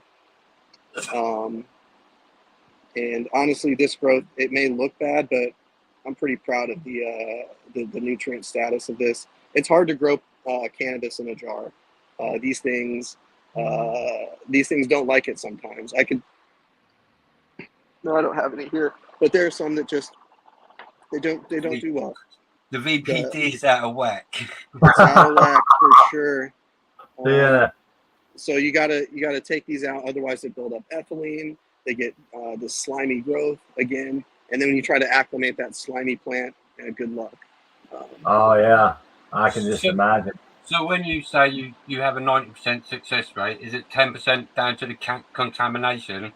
And yeah, just, definitely. Yeah. We'll know by Sunday if these are successful or not. Oh really? That quick? It's really quick. Yeah, because the in this media. Yeah, it's got sugar, it's got everything it would need, as if you're growing it. So I'm gonna go get the hormones and just show you the jars real quick. Hey, we got a question here, Brian, or Rock, that somebody, Brian 420, put it in the chat earlier, and he wrote, tissue culture is best for cleaning, like a reset for genetics, not preservation. Tissue culture has far worse deterioration. And then he put, I don't know if you can see this, somoclonal variation compared to cloning. I need a little explanation if anybody. Well, I mean, I'm not going to stand here and defend tissue culture, but there is a reason why people use it for preservation. Okay. And a lot of people are taking cryopreservation of callus tissue. I wish I had some here that had callus, and then they're putting those into deep freeze storage, and then they're reanimating those. And the only way you can do that is through tissue culture. And so, to say that cloning is the best way, well, where are you growing that clone? Is it in an open environment? Is it, does it have, is it exposed to pathogens? So I agree. I temper people's expectations with tissue culture, and I say, hey, if you have room to put a clone on a shelf that does the same thing as me putting it in a jar. But the thing with tissue culture is you can guarantee it's clean, and that's really important for some people in the production. But sorry, I'm getting off track. We're talking about preservation. So the somoclonal variation, it happens from these tumefacient cells, and you can get some difference. But for the most part, from what I understand, this doesn't really have an issue in cannabis. There isn't that sort of somoclonal variation that's rampant. And something like horseradish, for instance, I was going to do my PhD on horseradish, and one of the focuses there was that every time they put something in tissue culture and they pull it out, it has a different flavor almost. And so there is some degradation. So I could believe that cannabis could have variation from tissue culturing it. But if you think about this is just a microclone. I've just taken a piece of it. Theory. Yeah. Sorry. As to why that could be. Because you've took it from a grower medium that had a different set of nutrients, and you've put it in something else with a completely different set of nutrients and expect it to be the same. Well, that's just crazy. It's obviously going to be different, and possibly the flavour and everything else is going to change because the nutrient profile it's now feeding on has changed. But I'm sure maybe once you've cultured that, brought it through, and then stick it back in the original grower medium, maybe that will re-establish the original flavour profile. I don't know. That's just, that just makes common sense to me. Yeah. And I would almost argue that whenever you tissue culture from meristematic tissue, you're resetting the genetics. You're kind of getting rid of some of those things that are bogging down the certain strain. And so I don't know about for preservation, I would defer to a geneticist. I don't know if there have been genetic sequencing with cannabis in tissue culture. That's what I would want to see. Horseradish, huh? Yeah, THC on horseradish. Who would have thought? I'm not a particular big fan of horseradish, but that's wild. It tastes different. And I see what Asana's saying. You take it from Well, like, you know, and I if you wonder go if a lab rat, it's going to taste different to a wild rat. If you used to eat a wild rat that was foraging on, you know, whatever else, and then you ate something that was grown in a laboratory, I'm sure that was fed on just chow, yeah, well, just the I'm bog curious. standard requirement to keep it alive. Do they see that same variation in other species of plants like they do in the horseradish? Now I'm curious about the horseradish.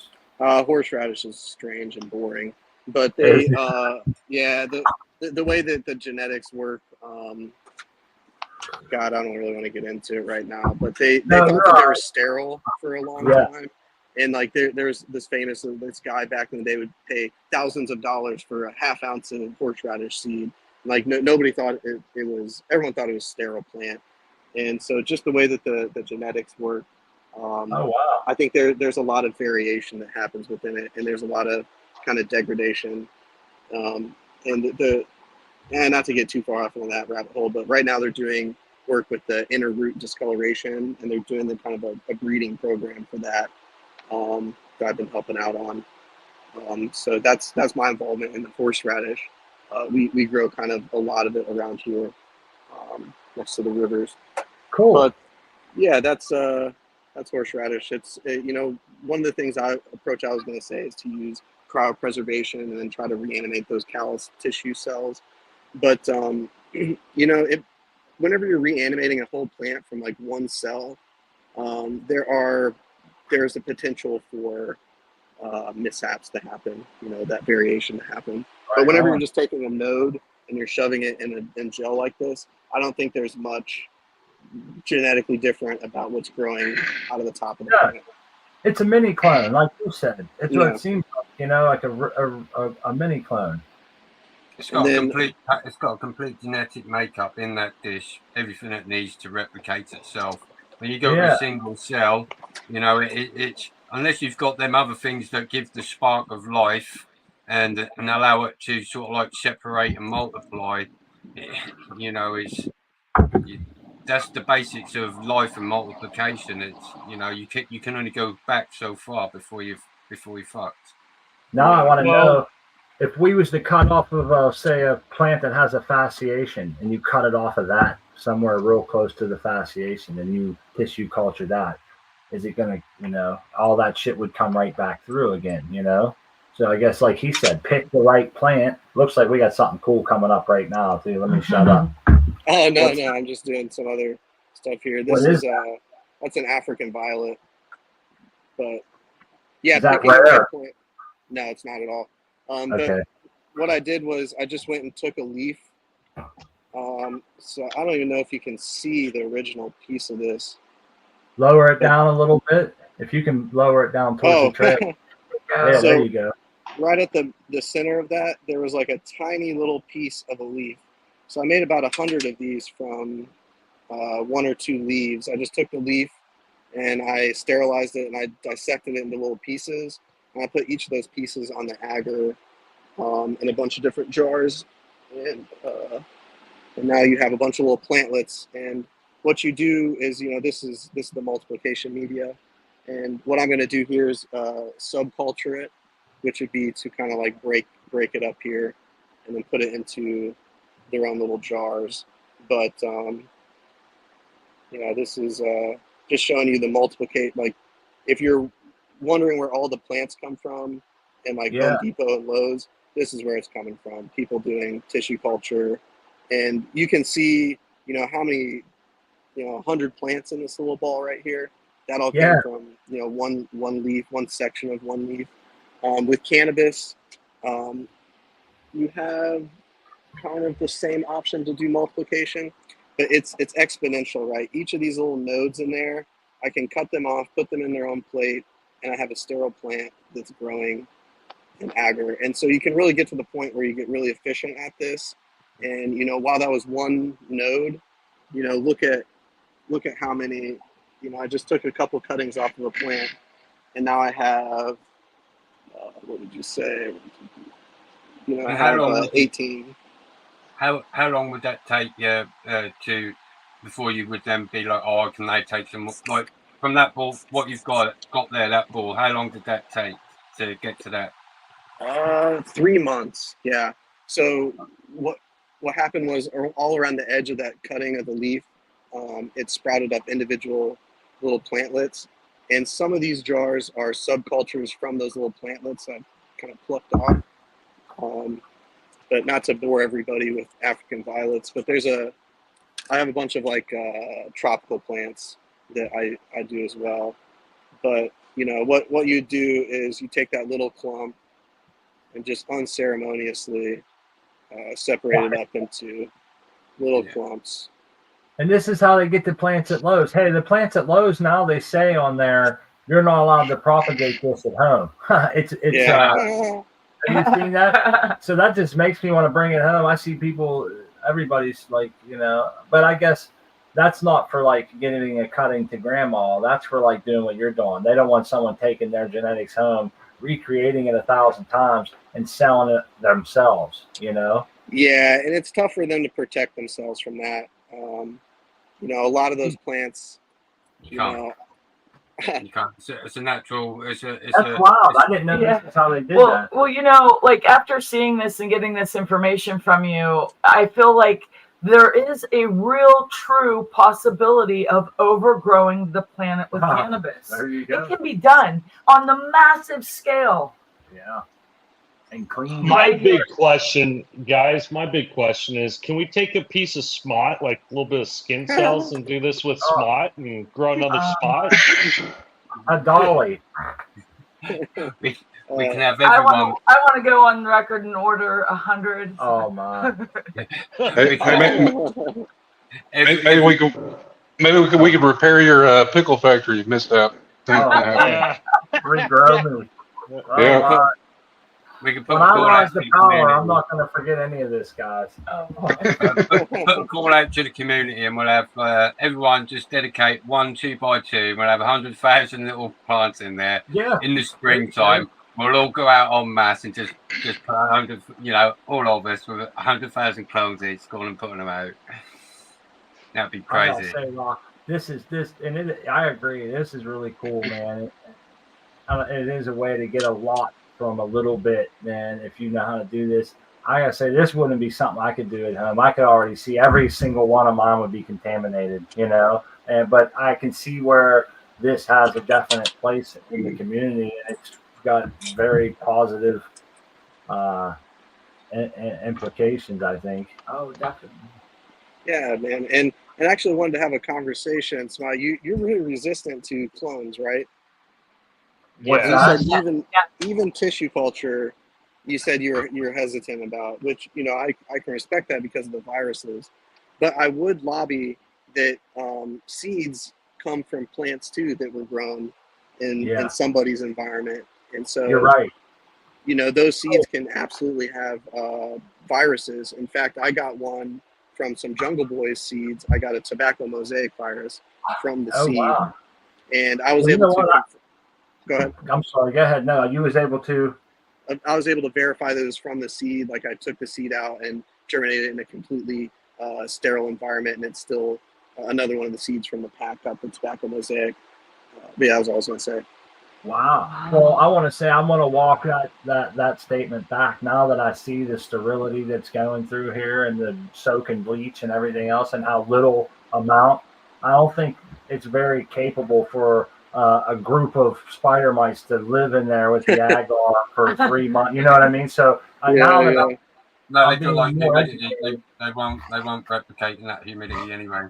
But what I was going to say is that shit. Oh, brain fart. That's gone out of my head now. I'll be back. Oh, it's all right. I've seen. I'll save you. Remember that little tiny piece when I was talking about the meristem? I forgot to. Yeah, I thought you forgot about it. I forgot about that one. So I'm gonna go ahead and dump them on the. I think I see him right here. There's a real little piece on the left. Viruses. Viruses. Yeah. Have you had any experience with the phages that have been used in agriculture and inoculating? No. Phages. Yeah, like bacteriophage. They call them bacteriophages, but they're actually viruses that consume bad bacteria, pathogenic bacteria, and turn it into probiotics. I am not aware of that. No. And we're surrounded phages. Well, if you look at if you Google phages, they're the most ferocious animal on or species on the planet. They're the most. They kill the most things on our planet. Yeah, they're the most efficient killer. But I've actually got some phages, and I did water some into my living soil at some point. I was just wondering, because I got these that they said they'd been used in the agricultural industry for quite some time. And I was just wondering whether that we'd got into that with the like you say, cleaning the plants up. But do you can you set them on their way with a beneficial biome?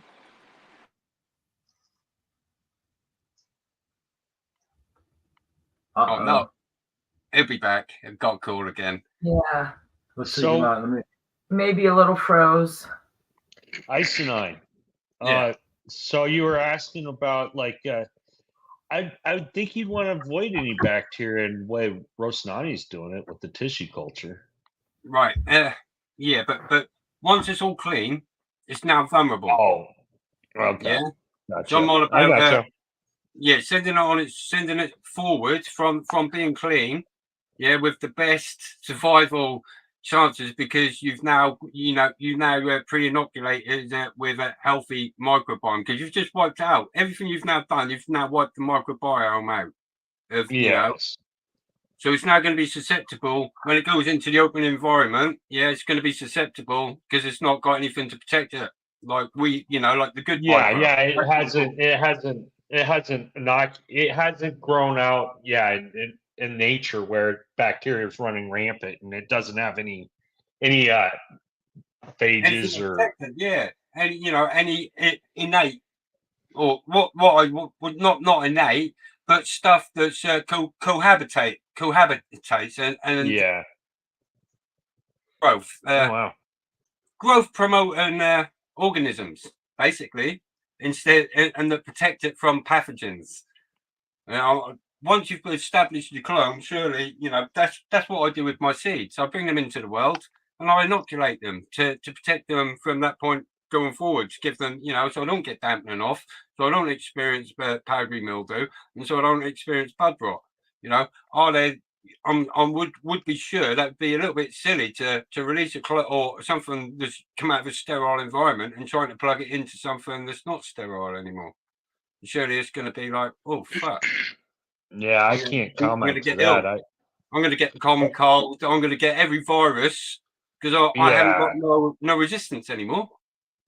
Well, you don't have it, but I think the way that works is if the plant was exposed to that, I believe it still has some antibodies to it, but I'm not sure. I'm not a geneticist or anything like that. But hey, Smart, I want to comment on your plants real quick. I just saw them. I was excited to see your plants. We lost a couple of the homemade seeds, the accidental made seeds, the bag seeds. They ended up, I think they hermed. One was a male, and I think one was a male and one hermed. One definitely had some pistils, but we saw a couple sacks. I just want to say Rocinante fell off on his phone died. He said he might join them back in a minute. Yeah, they're doing a lot better, man. They're coming around. I think the bolt, pulled them out of whatever, and it's going to be a disappointing harvest compared to what I was hoping to achieve, but we're going to definitely see it through and try some more here. I see I was shown his Florphage. Yeah, Florf. That's the product name, and it's got a proprietary blend of prebiotic bacterial phages, but basically they're viruses. And where they've got where I looked into the product itself, and it said there was, this is before we used to take antibiotics. This was the go-to for bacterial infections and things, and they might even be bringing this sort of stuff back because the bacteria are not resistant to these. No, against viruses, no. Hey, Smart. Quick question. Yeah. So what do you think? Raising the pH? You think your pH was off? No, I think the bolt pulled them out of whatever it was, and I think like we were all saying, after a week and a half, they acclimated to whatever it was. I bought drops and some other shit, and it just doesn't. I'm not sure, but we can definitely go over that. Rock joined us back, and I want to make sure Yeah. he gets his time. I just was giving him a second. Rock, you're hooked up, but we only see a black screen, and I didn't want you to maybe accidentally show your face or something. So I put If my you didn't glasses want to. without. Oh yeah, save you all from that horror show. No, I got my camera facing down. I got the phone plugged in on a laptop Surface over here, so I can't show you guys what I'm doing anymore right now for a second. Okay. The way my phone's charging, but I'm gonna let it charge up for a second. Did But you yeah, get that last question? yeah, the bacteriophages. I don't Or think just about when you finished your process, do you inoculate? Are your plants now susceptible because they haven't got a microbiome? Do you establish one before you then go and give it out, or go and intend to plant it out, or whatever? I think that's a good question. Typically, no, I don't see people doing that, because once you put it into the environment, it's going to interact with those microbes and assimilate them, start mutualistic relationships with them, or adventitious, So it's, for me, I don't see that being a thing that people are going to do.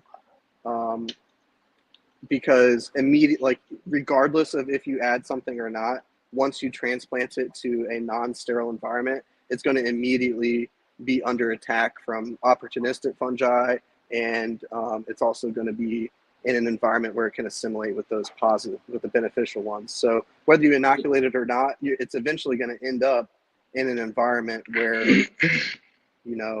where it's going to be exposed to those anyway. So no, I don't see people biopriming with inoculants like that.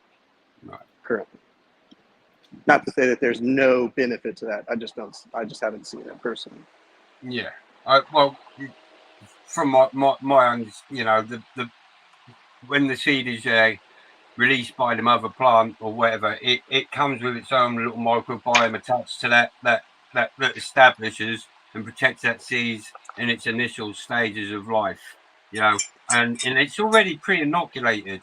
And I've always been a little bit against, unless you've got, unless you're not unsure of where the seeds come from, they've been in bad conditions, you kept them in with your tobacco and things like that, maybe you would consider cleaning your seeds. But if it's come from the plant that and whatever, I see a disadvantage to sterilising that seed. Just my opinion. That's fair. If you want to get, if you're thinking about the way I do, and everything's organic, and I want to try that way, or be that way as much as I can, and go with what the mother provided it. I can see that. And for in vitro and sterile culture, as you can imagine in the name, it's going to be different than that. But there are different goals for this, and I don't think that it conflicts. Like, you can grow a plant from tissue culture in the environment that you're talking about, but I think adding, I just don't think that they fuss around with adding anything like that. Because we all know that certain seeds have certain biomes, like you can get certain microbes that inhabit certain plants. So they all have a specific biome, essentially. Like you can different types of fungi and bacteria will inhabit the root zones depending on the exudates the plant's putting out. In my opinion, yes. I haven't seen much. I just think maybe I'm just thinking too much. I'm thinking too much. Maybe I do that often, but I think that you're not going up a wrong tree, though. I think that you could totally publish a paper on, the biosphere that gets passed on from the mother plant and what benefits that has, and can you get it back if you lose it, all that stuff. But I'm just not aware of that research currently for cannabis. There might be some for other plants.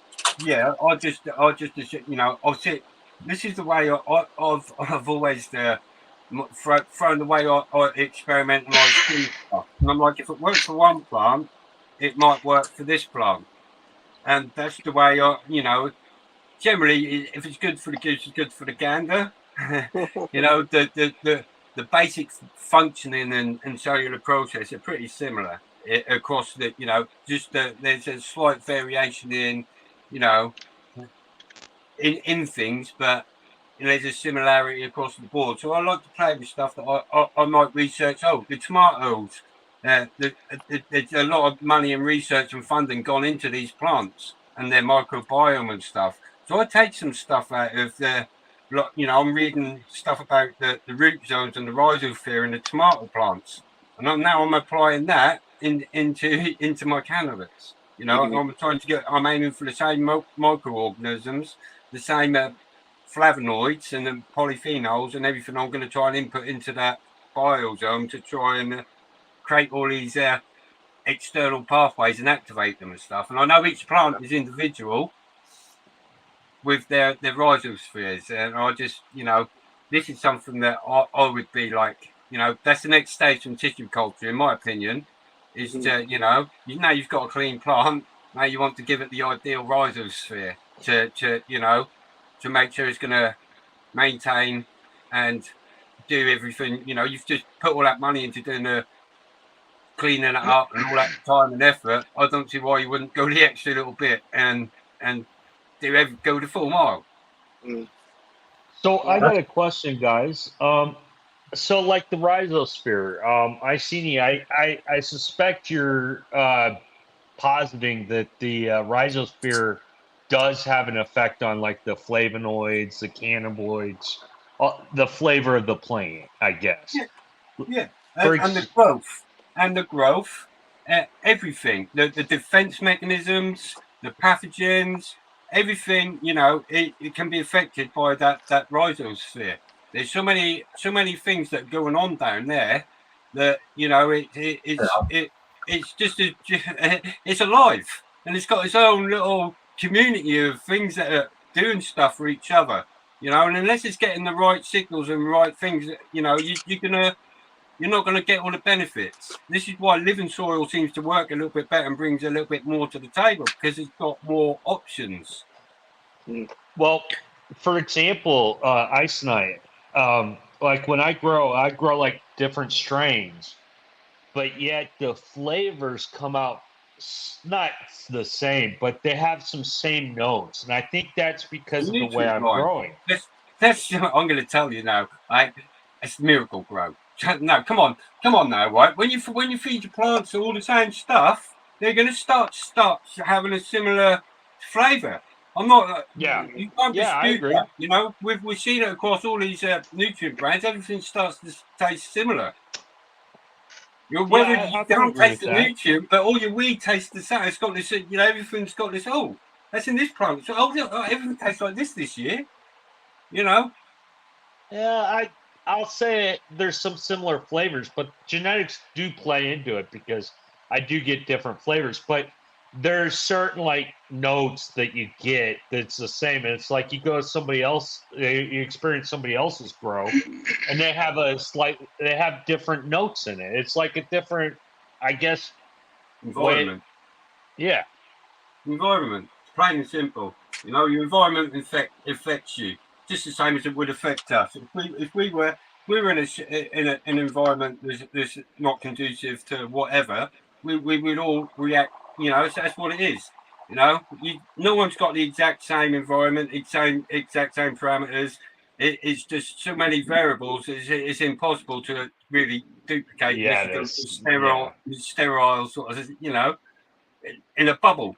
It's crazy to think that everyone's individual. All the plants are individual, but when like I say, you can taste, like when you say when the autoflowers came out, everyone's like, I can taste it as an autoflower. Yeah, you can. You can taste ruderalis, and when you've got that in there, you can just taste that, and it's distinctive, yeah, and it's all and it's in there, and you can. And I think it's the same with your nutrients.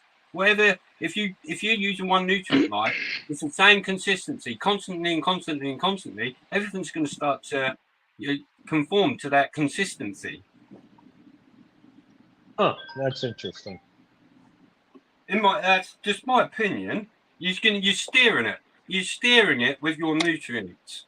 Whereas the living soil, the plant's taking in everything what it wants, and it's got abundance of many different things that you probably can't even comprehend that the salt would never be able to achieve. There's a lot of stuff, you know. It's not all about THC. It's not all about CBD numbers. Yeah, there's all these other little compounds and stuff that we've even yet to discover. That's why the low number weed gets you a little bit better off and stuff, you know. I think we've just been sold a little bit of a wrong and chasing these numbers because that's what they want you to do. They want you to be vegetated, locked right. You know, that's why there's a lot of stuff going on. In my opinion, yeah, it's not what it was is intended to be and how it was supposed to be. Everyone's gone for this. They want people to be inactive, and that's not what I think that. You know, I can understand the medical point and people want to escape reality and things like that, but it's not benefiting anybody just vegetating and not having a life. I'm sorry, but that's the hard reality of it. Sitting around being just stoner and wasting your life, isn't it really fucking living?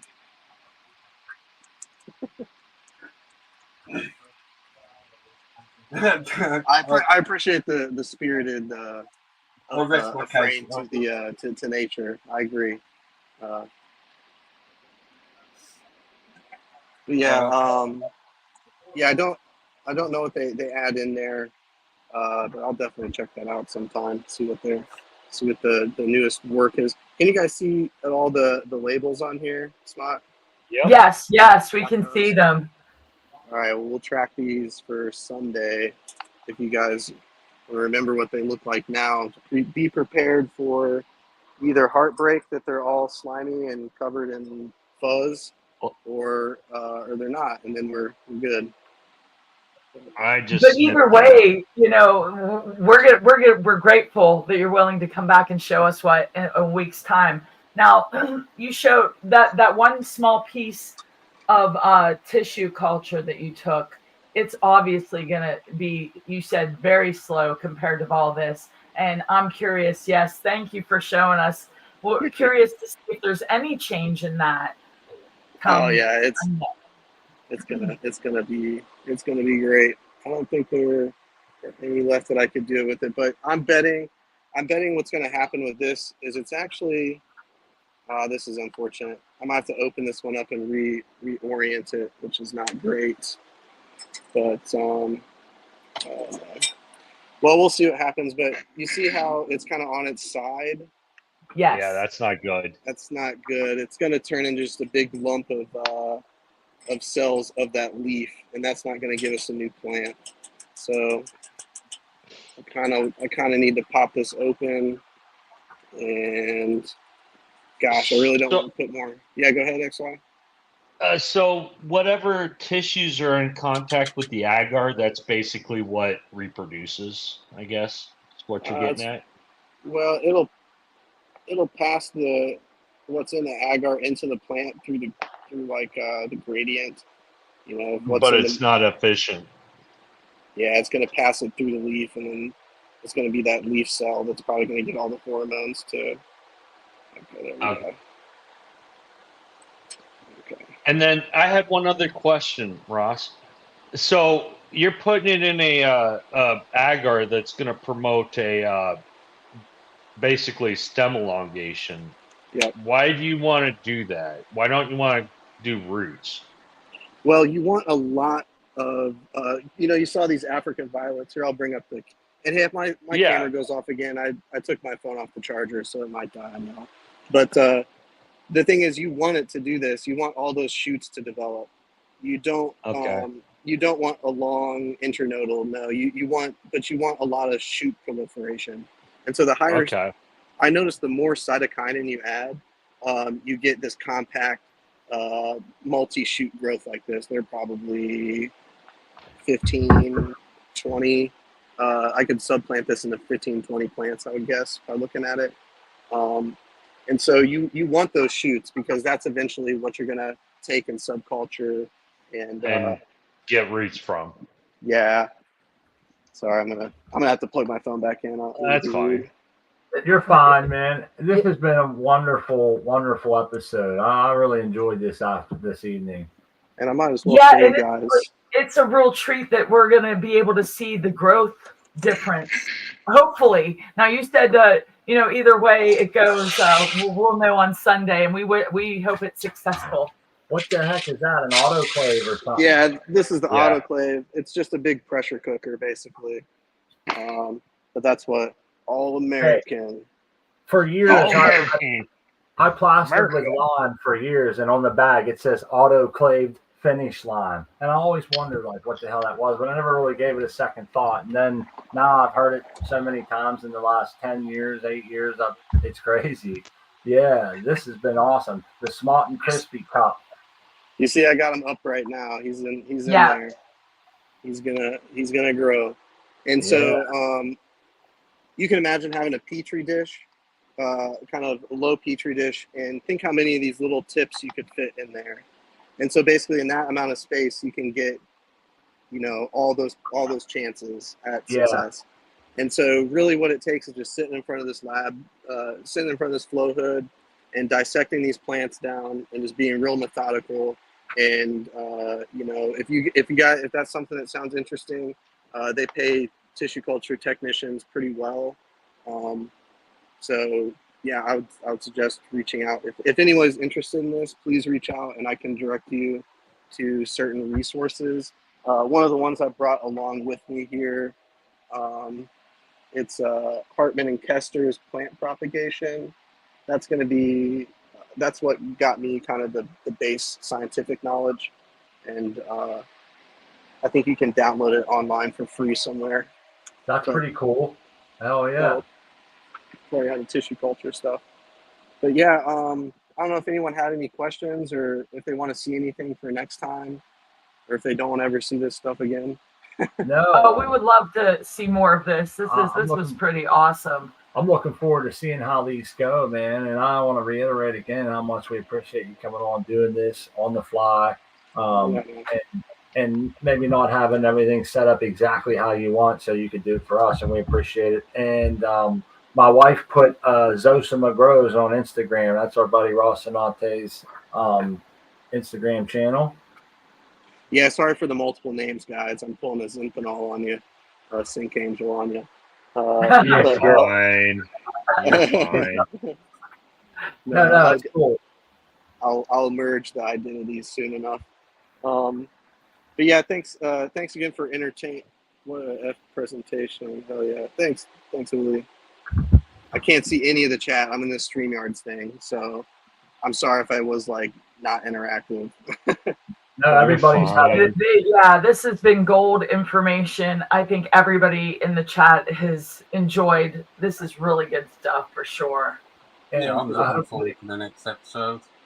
Yeah, I'm looking forward to it, man. This is we watch a lot of grows, Rocinante, from seed to finish over the course of the years doing this show, but we've never seen anyone come on and continue a tissue culture update. So I know you're busy, a lot going on in your professional and personal life. So anytime you get by, even if it's 10, 15 minutes, don't feel like you have to, stick around for the whole show or anything. And you're always welcome to do so, though. You know that. I appreciate it, guys. Well, yeah, I guess I'm going to split out. I got a lot. I'm going to clean up this stuff. But yeah, if anyone has any questions, if you can't find me, reach out to Smot for next show, and I'll try to answer them next time. Yeah. Look for the show title. We'll try to label it Rocinante Visits or something. That way people can bring their questions, and we'll let you get the cleanup. Awesome. Yeah, take care, guys. Thanks, You too, man. Thanks for showing us. Definitely, guys. And I feel bad we didn't get to go over maybe some of the things that that I had written down here for some people had sent me messages and stuff. But I want to assure you that we'll get to everything eventually. I promise. I get high. I got a lot going on trying to cruise the show. I want to make sure everybody gets over to the Let's Be Bud show. Art Man, them guys are doing a Hollywood Squares sort of a game tonight. It sounds like a lot of good fun. So we'll do a quick shout out here and see everybody on the next one. We'll start off with Ice and I. He's right on the list and right in the screen. Cheers, everyone. Sorry about this going off on a tangent and whatnot. But, yeah, piss and puff. Hey man, it's the thought-provoking shit that really fuels the show. So it's not a tangent whenever everybody's into it. It's good stuff. We appreciate what you bring to the show. You bring the passion. Yeah, and always the good questions, like with the lights and what lights he's using in different temperatures over there on that. You know, that's all stuff. I want to learn too. You know, so the questions I'm asking, it's not fair. You know, it's selfish. You know, I want the information. Make sure everyone gets over to the American One's Instagram and checks out his plants. I tried to show them there real quick if I tried to. So up next would be XYZ. Hey, Ice Nine, nobody can steal information for you. Suck it all up while you can. That's Thanks, right. Smart and Crispy, for having that interesting show. It sucks I only got half of it, but you know, life sucks when you work. Yeah. Amen. Out last, okay, Jay. Everybody, Artman had to scoot early so he could get ready for the next show. But so cheers to Artman for stopping by. And I'm gonna say, Jace, you're up last, buddy. Okay, Jace20 on Instagram. Thanks again, Smart Crispy, for hosting. Cheers to the panel here. Cheers to chat. Thanks, Rocinante, for showing us that pretty cool shit going on there. Yeah. And we'll see you guys next time. All right, buddy. Cheers, everyone, and have a great evening. Grow love, everyone. Grow love.